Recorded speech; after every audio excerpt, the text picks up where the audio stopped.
let's talk about it because let's talk about it. I'm going to read this for the people that might need me to read this.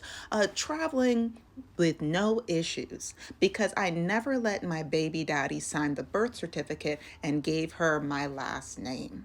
And this is mom. This is little buddy. She's got her cute little, oh, honestly, this little suitcase is a vibe. And they're going somewhere. I don't know where. And it don't matter. And then I open the comments. And we're just going to talk about these three real quick. One, I'm a firm believer. And if he didn't give you his last name, don't give it to the baby either. Next, yes, stop giving baby daddies the privilege of the child having their name. And next, this needs to be told to every woman. So we're going to go down this list. But first, hi, my name is Shayna. I'm a journalist. I talk a lot about decentering men, child-free living. If any of that sounds like a vibe, please like, share, and subscribe. I will be diving in deeper into more topics on my Patreon. And if you're interested in starting your freelance writing journey, I have a whole masterclass about it. Link will be in the bio, and I'll try and tag some things up here. Oh, and in the description. I'll put it where you can find it. So first, I'm a firm believer that if he didn't give you his last name, don't give it to the baby either. Absolutely. Shayna, think that marriage is more than just a piece of paper. It is a legal contract, right? And I know that there's a lot of emotions behind this legal contract, but at the end of the day, it is an agreement between you, one other person, and the government. And as big as that is, what's even bigger is making a person with another person. But so many men feel like it is easier, it is less commitment to make another person than it is to sign a piece of paper saying, I will vow to be a support to you, to protect you romantically, physically, spiritually, whatever. I promise through the government to be a companion to you. That's scary. That's commitment. But you know what? Let's make a person. And so many people, let me be even more specific, so many women, especially. And I'm assuming that this also happens in the queer community too, but I just see it so often with women who engage with men, are gaslit consistently into believing that, oh yeah, like it's fine. Sure, there are many people who do not want to be married. That is not the audience that I'm talking to. I'm talking to the people who know that they want to be married, who feel like this is an important thing to them. But then some old man that wants to reproduce with you the amount of people that die giving birth. And he's like, no, that's fine. That's the easy part. You'll be fine. Just walk it off. But you know what's actually silly? Commitment. Now, regardless of that, I will say that the whole, like, if he didn't give you his last name, don't give it to the baby either. I am not a proponent of taking on a man's last name.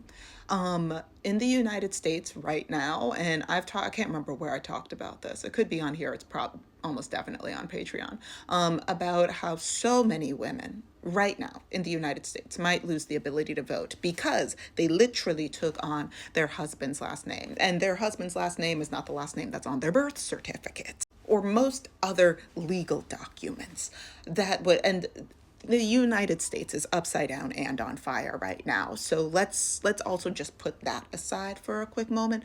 But also just, I think that the concept of this is if he don't claim you, he don't get to just claim that baby.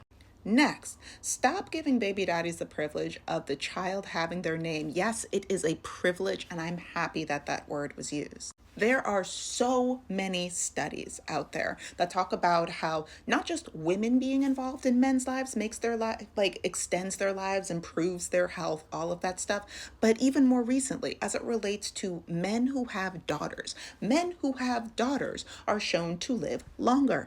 And also in the United States. But listen, what's happening in the United States, yes, it is extreme, but there's versions of it popping up everywhere. And I need to check up on this specific conversation, but there was a legislative conversation happening. I want to say it was in a specific state. I can't remember. There's too much happening. Anyway, about how basically if once parents reach a certain age, they could be put like forced into the care of their children. Now imagine your child having to take care of a man that they don't know and you don't even like. I personally know a few women that are trying to, no, I know a couple that are already, and I know a couple more that are wanting to in the future become single moms by choice. It is a big commitment. There's a lot that goes into that, obviously, as they know and as they are researching. And within that, as the sole caretaker of this baby, as the main caretaker of this baby, because I do think that it does take a village, even though the baby is not the village's responsibility, don't give that man the privilege of being a part of this community via the baby that literally they could have just helped you make in 45 seconds in a bathroom. And lastly, this needs to be told to every woman. One, I love the community that is on this page because we get to have these kinds of conversations, share these kinds of resources, because I just assumed that so many people assumed that this was an option. But a lot of people don't even know that this is an option, that you don't have, because of the patriarchy, putting men first even in spaces where they are not particularly involved, is something that is encouraged at every level of community and government. And yes, your name is a political stance. We're going to take this back a little bit further. Historically, you know how there's all of these people that make fun of particularly Black sounding African American names, and how they've been the butts of jokes for a very long time. A lot of people don't know the history of that. Names were made to be especially unique during slavery, so that way when, not generally, not if, but when children were separated from their parents, it would be easier to find them moving forward. There's so many Sarahs out there, but Lakeisha's, but insert any other name. The more unique you could make that name, the easier, hopefully, it would be to identify your child during that time period. And this was a legacy that was passed on, and certain phrases or certain clauses became more common as time went on because of the legacy of being able to identify your people against all odds. And this is what was villainized. It was called ghetto, it was called ratchet, it was called classless. People were are discriminated against for having names that sound too ethnic, especially too ethnically Black. Your name is a point of politics.